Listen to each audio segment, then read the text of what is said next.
Hello guys, আজকে তোমাদের সাথে শেয়ার করব এমন একটা ভর্তা রেসিপি যা স্বাদে গন্ধে একদম পরিপূর্ণ। দেখতে থাকো আমার আজকের এই ভর্তার রেসিপিটা। বাই দ্য ওয়ে, আমি শম্পার ইউটিউব চ্যানেলে তোমাদের সবাইকে ওয়েলকাম। আশা করছি আজকের ভিডিওটা তোমাদের ভালো লাগবে। এই একটা ভর্তার রেসিপি যদি দুপুরবেলা গরম ধোয়া ওটা ভাতের সাথে থাকে বন্ধুরা, গ্যারান্টি দিয়ে বলতে পারি আর কিছুই লাগবে না, আর এর স্বাদ মুখে লেগে থাকবে। একবারের জায়গায় দুবার ভাত খেতে ইচ্ছা করবে, আর এর গন্ধ হাতে পরের দিন পর্যন্ত থাকবে। 100% গ্যারান্টি দিয়ে বলতে পারি আমি। এটা করার জন্য দেখো বন্ধুরা, আমি একটা গোটা বাঁধাকপি নিয়েছি, তবে আমি গোটা বাঁধাকপিটা আমার লাগবে না, আমি অর্ধেকটা বাঁধাকপি দিয়ে আজকের এই ভর্তাটা বানাবো। তা আমি কেটে নিচ্ছি বাঁধাকপিটা, দেখতে থাকো। ভীষণ টেস্টি একটা রেসিপি, মুখের স্বাদ কিন্তু বদলে দেবে বন্ধুরা এই ভর্তাটা। দেখো আমি অর্ধেক বাঁধাকপিটা নিয়ে নিচ্ছি, এবার এটাকে আমি ভালো করে একটু কুচিয়ে নেব।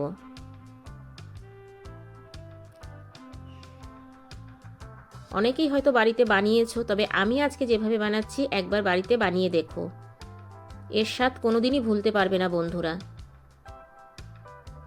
এবার আমি বাঁধাকপিটা কুচিয়ে নিচ্ছি। এইরকম ছোট ছোট করে বাঁধাকপিটা কুচিয়ে নিতে হবে।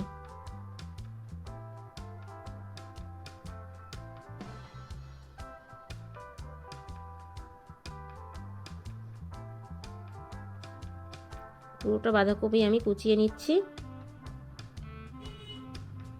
এই যে বন্ধুরা, বাঁধাকপিটা আমার কোচানো হয়ে গেছে। এবার আমি একটা বাটিতে তুলে নেব। বাটিতে তুলে ভালো করে জল দিয়ে ধুয়ে নেব আগে। এই দেখো বন্ধুরা, বাটিতে তোলা হয়ে গেছে, 2-3 বার জল পাল্টে ধুয়ে নেব। এবার আমি গ্যাসের ফ্রাই প্যানে দিয়ে দিলাম বাঁধাকপিটা একটু বয়েল করে নেওয়ার জন্যে। তাতে দিয়ে দিলাম 1/2 চামচ লবণ আর 2 টেবিল চামচের মতো জল। জল কিন্তু বেশি দেওয়া যাবে না বন্ধুরা। এবার আমি ঢেকে দেবো 5 মিনিটের জন্যে। ফিরে আসছি 5 মিনিট পরে। এই দেখো বন্ধুরা, 5 মিনিট পর ঢাকনাটা তুলে দিলাম। এবার দেখো বাঁধাকপিটা কিন্তু আমার অনেকটা বয়েল হয়ে গেছে, তবে বাঁধাকপিতে কিন্তু এখনও জল আছে। এই জলটা আমি এইভাবে নাড়িয়ে চাড়িয়ে শুকিয়ে নেব। গ্যাসের ফ্লেমটা একটু হাই করে দিলে পরেই কিন্তু এই জলটা একদম টেনে যাবে বাঁধাকপির মধ্যে। দেখো টেনে গেছে, এটাকে আমি এবার ঠান্ডা করতে দেবো। আর এইদিকে একটা কড়াই বসিয়ে দিয়েছি, কড়াইতে তেল গরম করতে বসিয়ে দিয়েছি বন্ধুরা।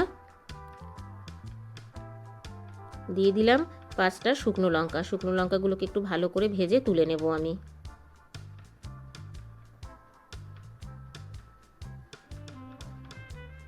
শুকনো লঙ্কাটা তুলে নিলাম ভেজে। এবার এই তেলের মধ্যেই ফোড়ন দিয়ে দিচ্ছি 1/2 চামচ কালো জিরে।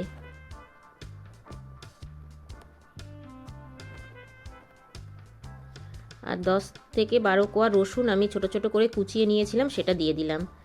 ভালো করে কালো জিরা রসুনটা একটু ভেজে নেব আমি।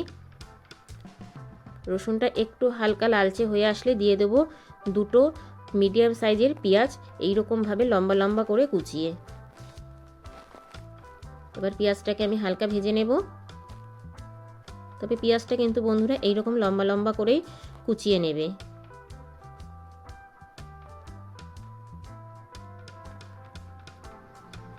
এইদিকে পেঁয়াজটা একটু ভাজা হতে থাকুক, আর আমি ওইদিকে দেখো মিক্সির একটা বাটি নিয়ে নিয়েছি। তাতে যে বাঁধাকপিটা আমি ঠান্ডা করতে দিয়েছিলাম সেটা আমি মিক্সির বাটিতে নিয়ে নিচ্ছি। এটাকে আমি একটু পেস্ট করে নেব, তবে পেস্টটা কিন্তু একদম মিহি করা যাবে না বন্ধুরা।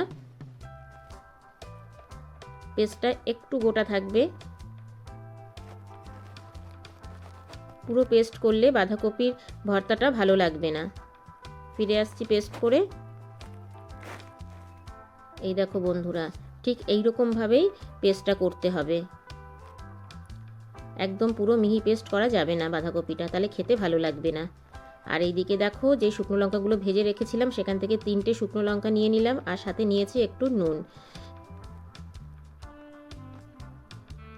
এবার আমি ভালো করে একটু নুনের সাথে লঙ্কাটা একদম পুরো চিলি ফ্লেক্সের মতো করে নেব। দেখো এইভাবে গুঁড়িয়ে নিচ্ছি। আর এইটা দিলে কিন্তু ভর্তা খেতে ভীষণ টেস্টি হয় বন্ধুরা। এটা কিন্তু স্কিপ করবে না, এটা কিন্তু অবশ্যই করে নেবে তোমরা। আর এইদিকে দেখো পেঁয়াজটা আমার ভাজা হয়ে এসেছে।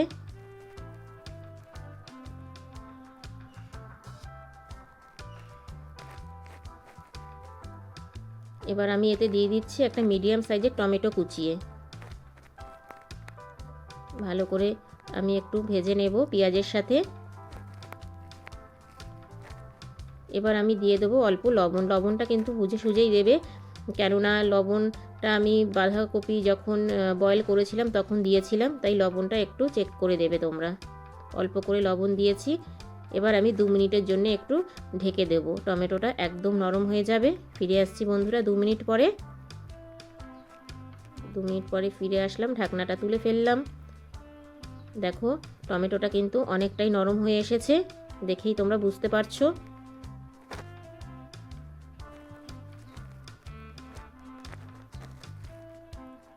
এবার আমি 2টো কাঁচা লঙ্কা কুচিয়ে দিয়ে দিলাম।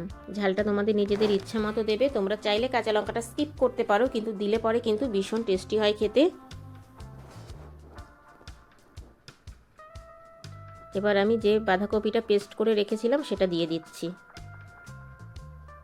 তবে এই ভর্তাটা কিন্তু একটু ঝালঝাল হবে বন্ধুরা, ঝালঝাল হলে খেতে বেশ ভালো লাগে। বাঁধাকপিটা দিয়ে এবার ভালো করে আমি মিশিয়ে নেব। এই পর্যায়ে কিন্তু বাঁধাকপিতে বেশ জল থাকে, ভালো করে নাড়িয়ে চাড়িয়ে নিতে হবে বন্ধুরা। তবে তোমরা ভেবো না বাঁধাকপিটা দিয়ে দিয়েছি মানেই যে ভর্তাটা রেডি হয়ে গেছে, এতে কিন্তু আরও অনেক মশলা পড়বে, তবেই কিন্তু খেতে ভালো লাগবে বন্ধুরা। পুরো ভিডিওটা দেখার অনুরোধ রইল, কেউ স্কিপ করো না। রান্নার ভিডিও স্কিপ করলে কিন্তু বুঝতে পারবে না, আর টেস্ট সেইভাবে কিন্তু আসবে না। আবারও আমি একটু লবণ দিয়ে দেবো, দিয়ে দেবো 1/2 চামচ হলুদ গুঁড়ো। বেশি হলুদ গুঁড়ো দেওয়া যাবে না বন্ধুরা, তাহলে টেস্টটা বেশি আসবে না। দিয়ে দিলাম 1/2 চামচ লঙ্কার গুঁড়ো। ভালো করে আবারও আমি মিশিয়ে নেব।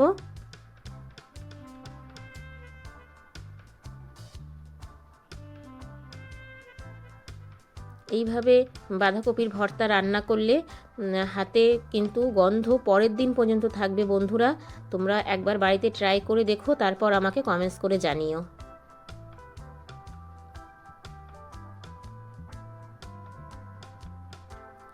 এবার দিয়ে দিলাম আমি 1/2 চামচ চিনি।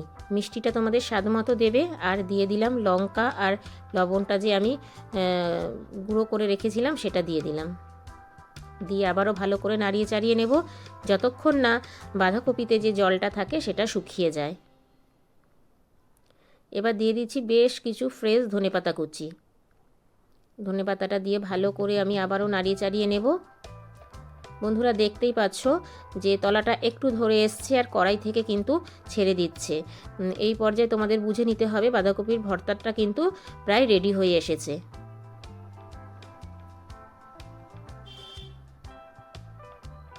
এই দেখো বন্ধুরা কড়াই থেকে ছেড়ে দিয়েছে আর ওপর থেকে তেল ভেসে উঠেছে।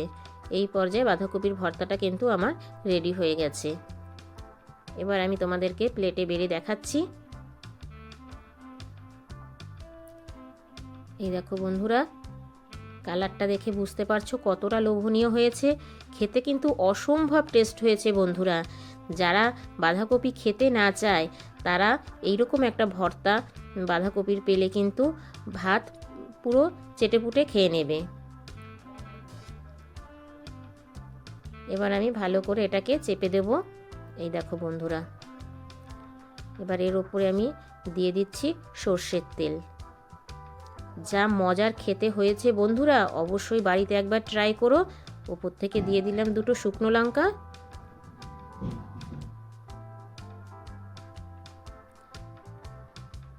তা বন্ধুরা আমার আজকের এই রেসিপিটা কেমন হয়েছে ছোট্ট একটা কমেন্টস করে জানিও, কারণ তোমাদের ছোট ছোট কমেন্টস আমাকে ভিডিও করতে অনেক বেশি উৎসাহ দেয়।